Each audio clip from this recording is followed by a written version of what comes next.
বাড়ি আপনার যেমনই হোক, মাটির, কাঠের, টিনের বা ইটের, একটু যদি সাজিয়ে গুছিয়ে রাখা যায় তাহলে মনটা সব সময় থাকবে ফ্রেশ, জীবন হবে সুন্দর। কিন্তু এর পিছনে কতটা শ্রম দিতে হয়েছে চলুন একটু দেখে আসা যাক।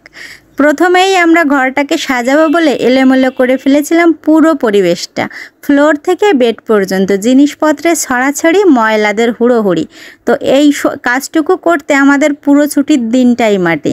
তিনজনে মিলে প্ল্যান করে অনেক রকম সাজাতে সাজাতে ফাইনালি একটা লুক দাঁড় করিয়েছিলাম, কিন্তু তা করতে যেয়ে দেখুন কি পরিমাণে নোংরা করেছি ঘরটাকে। জীবনটাকেও যদি এরকম একটু ডেকোরেট করে নেওয়া যায় তাহলে বাকি জীবন বেশ ভালোই কাটে। এলোমেলো জীবন এভাবে রেখে দিলে নিজের জীবনটাও নষ্ট, সঙ্গে মনটাও, আর বেঁচে থাকার আশা তো থাকেই না। তো কে কে আমার মতো এরকম ঘরের মতো জীবনটাকেও একটু গুছিয়ে নেওয়ার স্বপ্ন দেখেন কমেন্ট বক্সে জানাবেন। এইবার দেখুন আমার ঘরের ফাইনাল লুকটা।